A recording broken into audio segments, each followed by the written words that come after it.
had piano lessons when I was very young, but I count my real experience as a musician to start at the age of 15 when my dad gave me my first electric guitar. And I've been playing now for 38 years.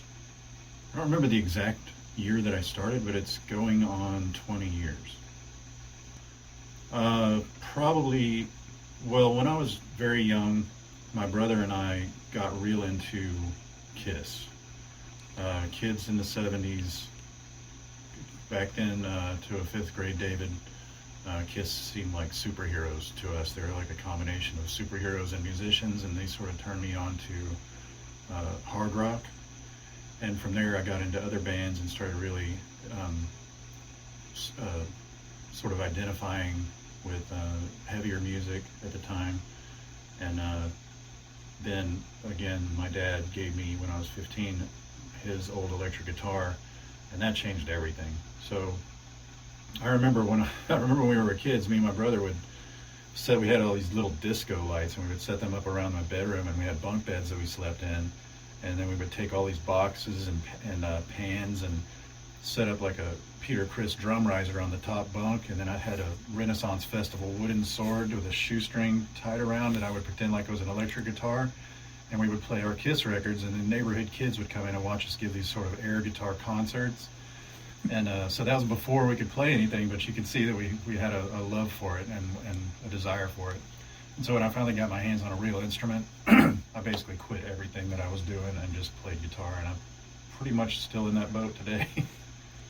On guitar specifically, I come from the hard rock school. So initially there was guys, the older school guys like Randy Rhoads and Eddie Van Halen, and then from there, Yngwie came along, and he kind of turned the whole guitar world on its ear, and his influence is heard to this day everywhere you look in the shred guitar community.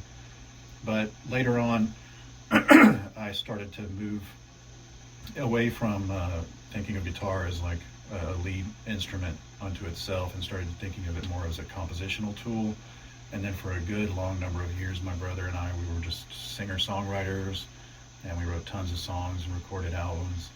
And it's in the last year and a half or so, I've come back around to that very wanting to push my technique on guitar again. So I went from technique to composing, and now I've come full circle back around again to and that period as a songwriter has definitely influenced my approach to learning technique on guitar now.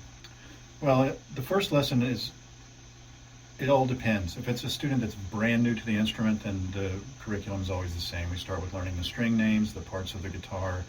I teach them how to interpret strum patterns on the written strum patterns, and I teach them a few basic chord shapes and how to read the charts. And that's the first lesson or two is built around that. But if a student comes in that has already had some experience on the guitar, then the first lesson is about me getting a feel for what their current skill level is and what their goals on the instrument are, so that I can get a game plan to help them move forward to achieve those goals as quickly as possible.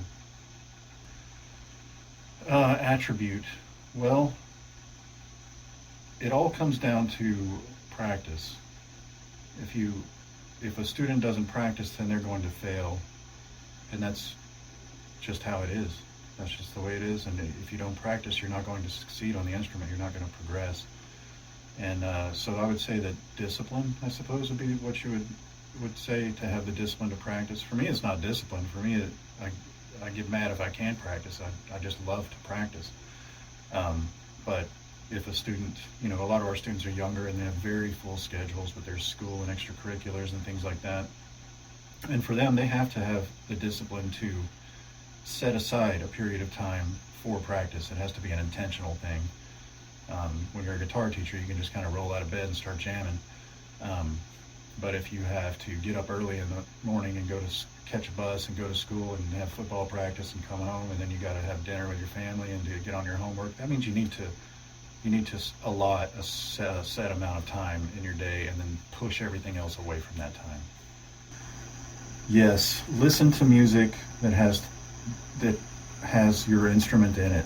I've been noticing in the last few years, I have students come in, and when I ask them things like when they bring in songs to learn, they don't even have guitar in them. I have to like invent things that fit in the thing. You know, you bring some 8-bit video game song in and you want to learn it.